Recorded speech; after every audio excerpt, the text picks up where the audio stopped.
Sherlock Holmes and Dr. Watson decide to go on a camping trip. After dinner and a bottle of nice wine, they lay down for a night and go to sleep. Some hours later, Holmes awoke and nudged his faithful friend Watson. And he said, "Watson, look up and tell me what you see." Watson replied, "I see millions of stars." "What does that tell you?" asked Sherlock Holmes. Watson pondered for a minute and then he said, "Astronomically, it tells me that there are millions of galaxies and potentially billions of planets. Astrologically, I observe that Saturn is in Leo. Horologically, I deduce that the time is approximately 3:15.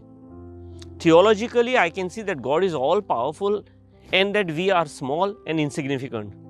Meteorologically, I suspect that we will have a beautiful day tomorrow." "What does it tell you, Holmes?" asked Watson. Holmes was silent for a minute and then spoke. "Watson, you idiot, someone has stolen a tent." While you might laugh at the joke and marvel at the brilliance of Watson's thinking, you know he clearly missed the bus. Friends, like Watson, we often underestimate just how many distractions prevent us from concentrating at the task at hand and missing what is important and essential at hand. The number one killer of dreams is distraction. With so many different distractions in today's world, staying focused on the task at hand can be absolutely difficult. Distractions are a natural part of life and people have dealt with them forever.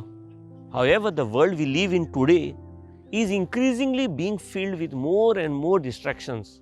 Consider the vast amount of information we are exposed daily, overwhelming our brains. Information comes to us faster, louder, brighter than ever before. All of it splintering our attention in so many different directions, it's hard to really focus on anything. Distractions isn't a lack of focus. It's simply allowing yourself to become focused on something other than the task at hand.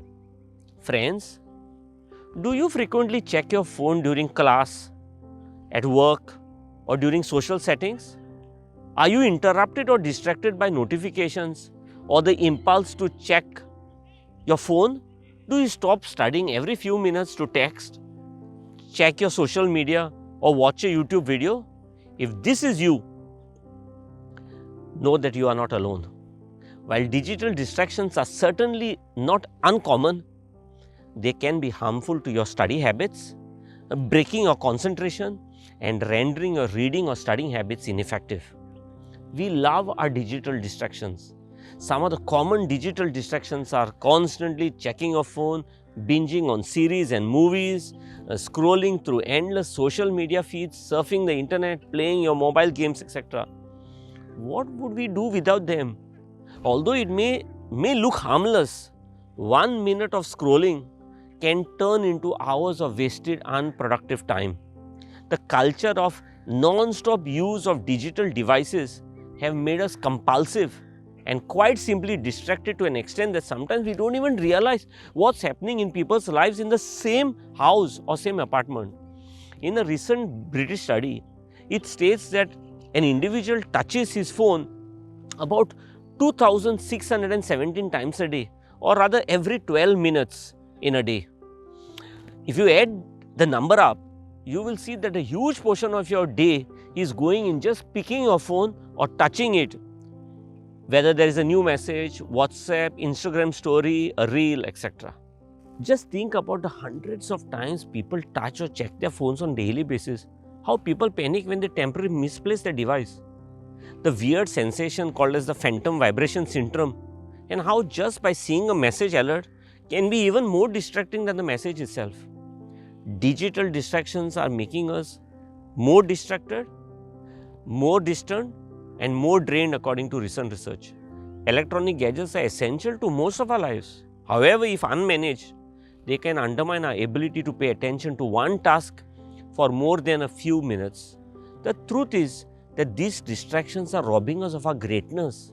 Robin Sharma, a leadership expert, sums it up perfectly. He says, "An addiction to distraction is the death of creative production." The fear of digital distractions ruining professional and personal lives has become global. A growing body of research confirms that the overuse of devices or electronic media increases stress and anxiety, impacts life balance and quality, overwhelms our ability to concentrate, reduces multitasking success, and in some cases limits rather than boosts our productivity. This is ironic when the ultimate purpose of these devices is to improve efficiency and enhance our lives. Moreover, we have less time to spend with people we love.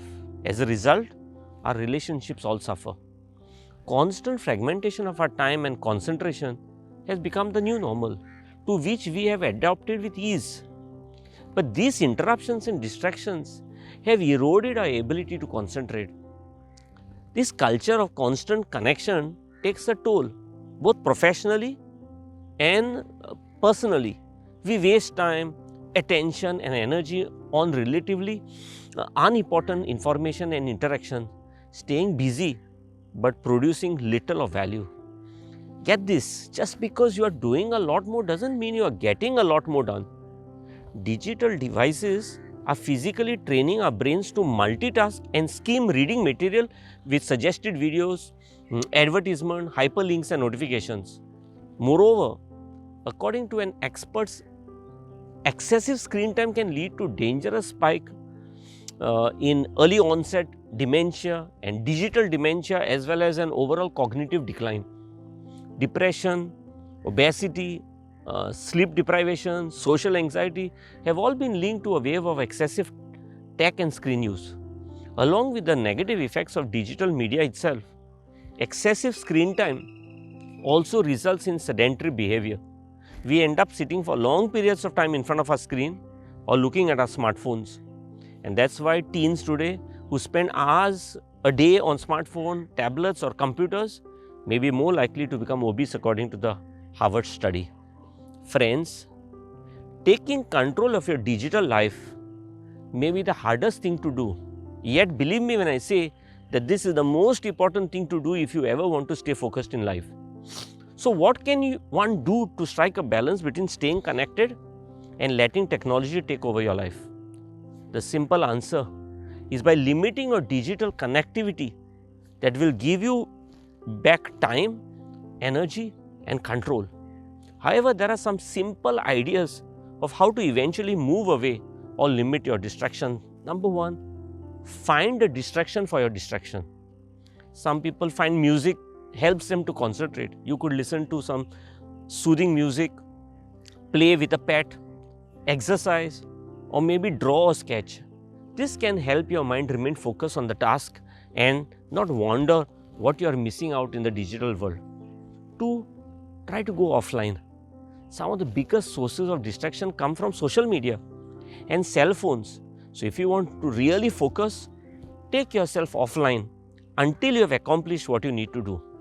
3rd, set a time to check your device. The Pomodoro technique, derived from the Italian word pomodoro for a tomato, is a great way to structure your time for about 25 to 30 minutes of intense work, followed by a short break, normally of 5 minutes. Each 25-minute session is known as a Pomodoro. Now, the Pomodoro technique is a time management method developed in the 80s by an Italian university student called as Francisco Cirillo that promotes concentration and reduces digital distraction. It's during the breaks that you can check your devices, but it's crucial that you don't get distracted in your break and spend too long on your device. The next one would be wake up early. This is a simple thing, but rewards are great if you can really pull it off. Start your day an hour or two before everyone else. Use that hour to organize your day and get started before there are any distractions. Out of sight is out of mind. It sounds too easy, but if you are eating, regardless of whether it's with your loved ones or a client, please put your phone away. The same applies to when you are determined to complete a task. As soon as the device is out of sight, it's amazing how much more engaged you become in an activity at hand. You need to turn off all alerts and notifications. It's hard to stay focused when alert after alert is telling you what you're missing. Turn them off while doing homework, then on again when you're done with. Finally, try digital detox once a week. More and more families are making efforts to have one dedicated day for unplugged family time. Taking a break from technology not only frees up time, but has real mental health benefits. A digital detox refers to a period of time when a person refrains from using tech devices such as smartphones, tablets, televisions, computers, social media sites, etc. You might feel annoyed, anxious, and even bored without your mobile phone. While it may be hard, it will be a rewarding experience in terms of enhanced focus, improved sleep, meaningful connections, and more time for things that bring you joy. Friends, the distractions that surround us aren't going anywhere. So, learning to overcome them is one of the best things you can do to yourself. Time is something we feel we never have enough of, yet we give it away so easily. Someone said, time is free, but it is priceless. You can't own it, but you can use it. You can't keep it, but you can spend it. Once you have lost it, you can never get it back. Remember, if you are killing time on things that don't add value to your life, it's not murder, it's suicide.